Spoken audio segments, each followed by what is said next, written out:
విడాకులు తీసుకునే జంట విషయంలో పిల్లల బాధ్యత ఎవరిది? దాన్ని కోర్టు ఎలా డిసైడ్ చేస్తుంది? ఎవరికి వాళ్ళ బాధ్యతను అప్పగిస్తుంది? ఎవరైతే కంటెస్టెడ్ డివోర్స్కి వెళ్తారో వాళ్ళ విషయంలో ఏం జరుగుతుంది అని అంటే పిల్లలు మెంటలీ ట్రామాకి గురవుతారు, చాలా ఇబ్బంది పడతారు మానసికంగా. ఎందుకనంటే అమ్మ నాన్న పోట్లాడుకుంటుంటారు, అంటే అమ్మ దగ్గర ఉండాలా నాన్న దగ్గర ఉండాలా అనేది వాళ్ళకి, చిన్నపిల్లలు వాళ్ళకి తెలియదు, తల్లిదండ్రులు డిసైడ్ చేయాలి. అదే మ్యూచువల్ డివోర్స్లో అనుకోండి, ముందే అనుకుంటారు పిల్లలు ఎవరి దగ్గర ఉండాలి అని ఒక అండర్స్టాండింగ్కి వస్తారు. కంటెస్టెడ్ డివోర్స్లో పిల్లల్ని అడ్డం పెట్టుకొని గొడవ పడాలి అనుకునే వాళ్ళు చాలా మంది ఉంటారు. పిల్లలు నీకేనా, నాకు పిల్లలే, నాకు కావాలి అని తండ్రి అంటాడు, నా పిల్లలు నా దగ్గర ఉండాలి అని తల్లి అనుకుంటుంది. యూజువల్లీ సృష్టి ధర్మం ప్రకారం తల్లి ఏమనుకుంటుంది, నా పిల్లలు అనే మనస్తత్వంలోనే చనిపోయేదాకా ఉంటుంది. తండ్రి కూడా ఉంటాడు కాదన్ను, వీళ్ళ సంరక్షణ నాదే. ఒక్కొక్క స్టేజ్లో తండ్రిని కూడా నమ్మదు తల్లి. అవును మేడం. కానీ అసలు చాలా మందికి తెలియని విషయం ఏంటి అని అంటే, GWOP అని ఒక పిటిషన్ ఉంటుంది. పిల్లల సంరక్షణ ఎవరికి కావాలి అనేది ఈ కంటెస్టెడ్ డివోర్స్ ఎవరైతే వేస్తుంటారో జంటలు, వాళ్ళందరూ కూడా కోర్టుకి అప్రోచ్ అయ్యి పిల్లల హక్కు నాకు కావాలి అని అదొక కేసు కూడా వేస్తూ ఉంటారు.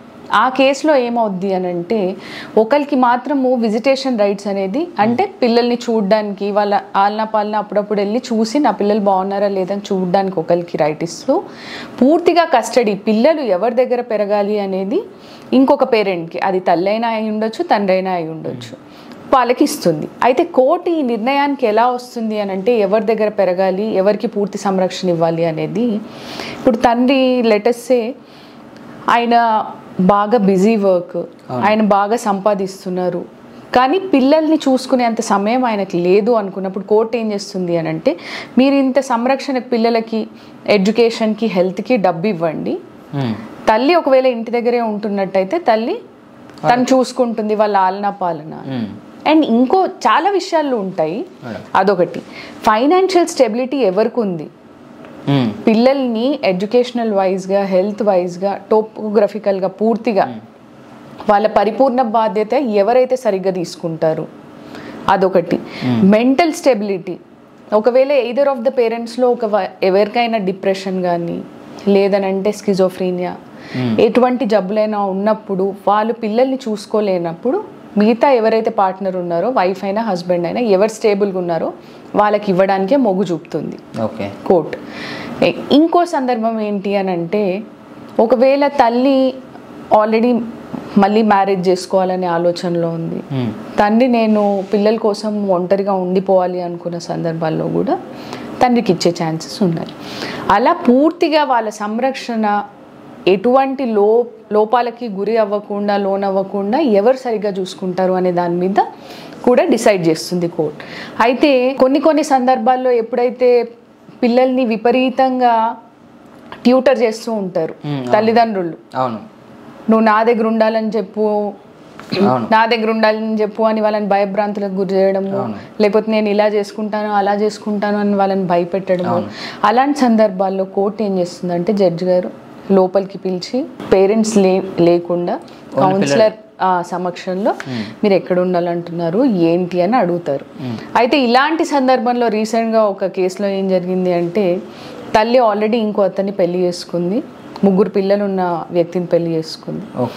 కానీ ఈ అబ్బాయిని విపరీతంగా ట్యూటర్ చేసింది, నువ్వు నాన్న దగ్గరికి వెళ్ళొద్దు అనేది.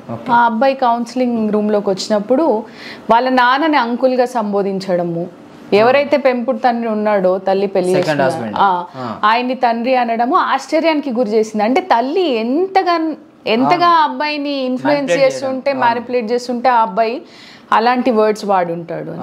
ఇవన్నీ ఎవరికి వాళ్ళు, మాకు విపరీతమైన తెలివితేటలు ఉన్నాయి, మేము చట్టానికి కళ్ళు లేవు, మేము ఎవరినైనా చీట్ చేయొచ్చు అనుకుంటారు. చట్టంకి కళ్ళు ఉన్నాయి, ఇప్పుడు ఆ గంతలు కూడా తీసేశారు, అన్నీ చూస్తుంది కోర్టు, జడ్జి గారు అన్నీ అబ్జర్వ్ చేస్తారు. ఓకే, పిల్లలు ఎవరి దగ్గర ఉంటే బాగుంటుంది అనేది డిసైడ్ చేస్తారు. అండ్ ఇంకో ఫాల్స్ ప్రోపగెండా ఏంటి ఉంది అని అంటే తండ్రికి అసలు పూర్తి సంరక్షణ ఇవ్వరు అనేది. అవును మేడం. అది అబద్ధము. ఎందుకంటే ఈ ఫాదర్ అనే అతను ఎక్కువ జాబ్ కానీ వర్క్స్ గా ఉండడం వల్ల అయితే మీరు కూడా ఇప్పుడు అదే దాంట్లో ఉన్నారు కదా, అది అబద్ధం. అది చాలా మందికి తెలియంది ఏంటి అని అంటే 5 ఏళ్ళు లోబడి ఉన్న పిల్లలకి తల్లి సంరక్షణ అవసరం. 5 ఏళ్ళు పైబడి ఉన్న పిల్లలకి ఒకవేళ వాళ్ళు తండ్రి సంరక్షణలో బాగుంటారు అని అనుకుంటే డెఫినెట్ గా first natural guardian according to law కూడా ఫాదరే కాబట్టి ఆయనకి ఇచ్చే సందర్భాలు చాలా ఉంటాయి పర్మనెంట్ కస్టడీ అనేది. తల్లి దగ్గరే పిల్లలు ఉంచాలని చెప్పని ఒక రూమర్ ఉండేది. అది మాత్రం ఎందుకంటే ఎవరి దగ్గర సంరక్షణ ఉంటే కోర్టు వాళ్ళకి అప్పగిస్తుంది. చాలా బాగా చెప్పారు madam. Thank you so much.